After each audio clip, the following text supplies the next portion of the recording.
A lot of it has to do with obviously scouting and management and scouting and owners and coaching staff kind of all working towards a common goal, and that common goal will always stem from our game model and our player profiles. And if you stay within those means, if you stay within those guidelines, then you're going to not maybe replicate success, but at least the type of football that we present should look and feel the same. And I think we've been able to do that. But has that been tough? Because you look at some big European teams with Bayern Munich, same guys, same key guys for years and years and years, and over here it just seems to change. It's our I'm not sure you can compare. And I'm sure if we were not forced to make changes, we wouldn't make as many changes we've made. I think the way the league is set up, if you're success, you are financially in a tough spot to repeat, and you're not able really to build on a current roster. It's just the way our league is set up, and so it just makes it really difficult to build on a successful group. And so you have to come up with ways to recreate the success, but with different names.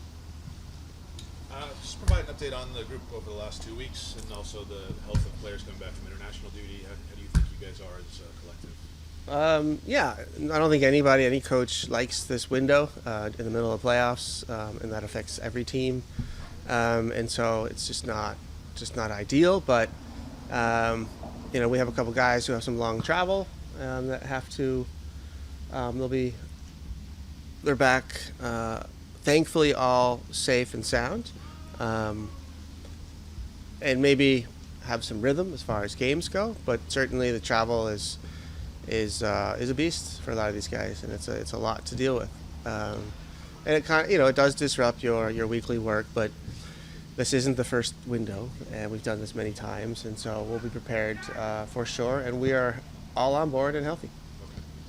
For Olivier, obviously the goals haven't come, especially around MLS competition, but he has contributed in other ways. How do you see him sort of managing his expectations for himself, which are obviously incredibly high, versus knowing that he has helped this team win? There's sort of a balance in there. Yeah, I think that's by understanding, and I don't have to explain anything to him. He's seen all levels of the sport, and all in the ups and downs as well.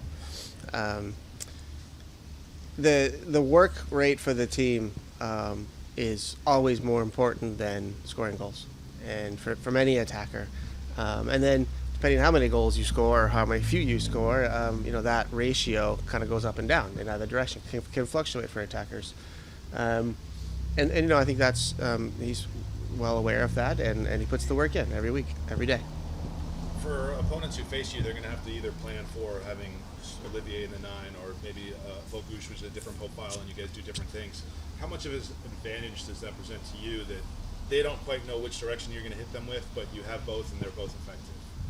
Yeah, I think creating plan B and sometimes plan C in all portions of the field and all phases of the game, whether we have the ball. So if we're talking about the final third, how can we break teams down? You have guys like Olivier and Kai. Your path to goal becomes a little different, as opposed to if you have a Kike, a Maddie, and Denis. And on set pieces, it changes our approach as well. Defensively, it can change our approach as well. So I think having different tools is great, but having tried them out in real situations like we've had, and have used them in tight spots as well, really gives us a lot of tools to change momentums of game if we need to, and also to adapt to teams as well. So I think it's something we've worked on all season long, and I've been open about that all season long, and creating different match plans for different opponents in different phases of the game and different scenarios. And we feel very comfortable having solutions for all phases and all situations. And in particular for Seattle, this is the 4th time I think you're playing them this year. Have you adapted and shown all those multiple ways against them, or have you sort of stuck to a particular set that's had success? How would you say you've managed to get the results that you have against them? It's pretty similar. I think a lot of the goals we've scored against have been in transition, so we fully expect Brian to be prepared for that, and then not to concede away from home. So that will be a difficult phase for us, but certainly one we're not going to disregard. Set pieces have worked as well. And adversely, we've done a great job of keeping them in check in transition with Jordan Morrison as pace up top and some pace and 1v1 ability in the flanks and players in between lines they have. So they have their tools as well. But we've done a good job of negating those weapons, and certainly set pieces is a huge weapon from them. I think the majority of their goals have come off of set pieces in the last 10 games. So we're well prepared. And now it comes down to guys performing on game day. And it has in the last matches we played against them too. They've been tight margins. We're looking forward to another tight match. But we're at home and our expectations are to win. You're the only club in MLS that has gotten this far in the last 3 years. I know you've gotten farther than the other two, but I'm not going to ask you which team was the best because it's like asking which child you love the most. But how has that changed? I mean, I'm guessing that with the players you have, that you're comfortable here, you're used to this part of the season. The moment maybe is not going to get too big for you like it might with other teams. Is there an advantage in that? Well, I certainly hope so. I think it definitely helps to have played in games like this.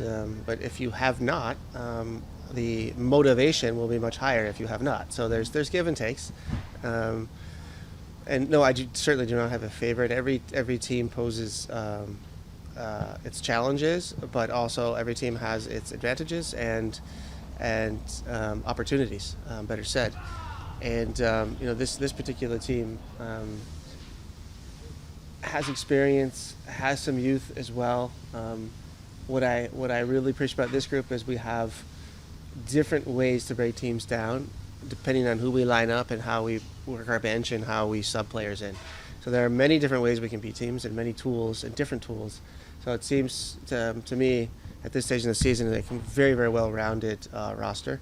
And yeah, I have a lot of potential starters on the bench, which always helps. How was these last 2-3 weeks with the playing game and staying here all together with the team? Yeah, a lot of training. It's hard to, keep training sessions always real, and sometimes they need to be fun. You need to be relaxed a little bit. We had 5 players gone in a national window, and so there's a lot of variables that you have to kind of deal with in these longer stretches. But we did it last year, and so it helped to have gone through that once before. But at the end, this is an experienced team and a lot of experienced players out there who dealt with the situation really, really well. I was positively surprised at the engagement and attitude in training over the past, 19 days. Yeah, and everybody's healthy and good Yes, 100%. What surprised you? How intense the training sessions were. I would think that they would be intense. There's no games. These guys have energy to burn. That's not something you would expect from them. Well, I think with yes, a professional level of intensity is always there. Sometimes there's more, and the intensity I'm talking about is a little bit more. That comes around a couple days before big games, and certainly comes around during playoff time at the end of the season, when you're fighting for positions at the table. That was there the entire time, which is great. But also not always needed. It doesn't make sense to, have a super intense 19 days and then all of a sudden run out of gas before the game. So, we obviously manage their loading, and we feel we're physically in a very good spot for Saturday. But yeah, the intensity level was in times where we asked them just to have some fun, was higher than we expected, and which is great. Let's play a game. Have like a English squad game or bring another team to play, or No, I think not how you're expecting or phrasing the question. Did you have in mind where you line up or just team moving pieces? Yeah, we have different ideas. As I mentioned earlier, one decision affects another, which also affects your ability to change the momentum, moments, areas of focus from the bench. So it's more of a strategy over 120 minutes plus penalties, if you will, that we're coming out with, unless, this one's better than this one, and it's this guy or this guy. So it's more of an overall strategy that we discuss. and less kind of one against another.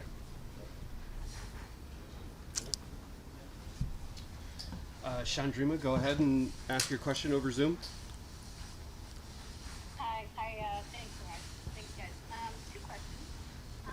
Your early mentors, including Clive Charles, instilled in you the importance of being a team player, and we've heard you say this time and time again in postgame, that there might be standout individual performances, but the most essential thing for you has been seeing the whole team succeed and doing it together, right? How has this year's team evolved, in your opinion, over the course of this season so far? Yeah, I think as teams and organizations become more successful, the individual accolades, contracts, financials, all of that becomes then relevant, and also maybe warranted by individuals. And it's my job as well as management's job to make sure that those themes are taken care of and in the right manner, but also to make sure that we're all understanding that we have a mission here, we have a journey together, and we have a job to do. And we've had a couple frank talks with the guys about that, and checking your egos at the front door. We went through a difficult patch through the Leagues Cup final and Open Cup quarterfinals, semifinals, where we were really stretched thin in a lot of games, just this impossible schedule. Ended up coming out on top and winning a trophy in the Open Cup. And we were able to do that because players put their individual situations aside for the good of the group. And as long as I'm here, that will always be the message. Mm-hmm. That's great. Switching gears a little with asking you to do a little introspection. You're now in your third year as the head coach, potentially heading for a third straight MLS Cup final should things go your way. What are some of the ways in which you feel you've grown as a coach and leader on and off the pitch? So it's not just about the players, right? It's about you too. Yeah, I'm constantly trying to get better. I think that is a growth mindset or mentality this particular coaching staff certainly has. And we try to instill it in the players. Just winning a game isn't good enough. And, we are very demanding and sometimes quite tiring, I would say, as a staff. But to get to your question, I think that also helps us continue to question ourselves, our decisions, our training methods, our physical loading, the way we work at LAFC, is it good enough? And also trying to improve. It's hard to find and go out on a 3-week sabbatical and go find inspiration elsewhere in the schedule.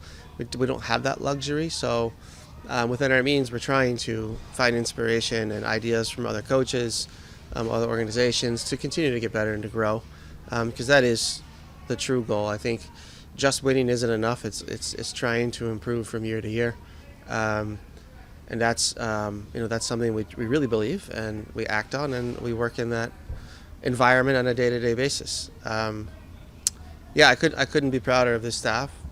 For me, it's a pleasure to work with them, but it's also a lot of work because they're very demanding and very good. Thank you.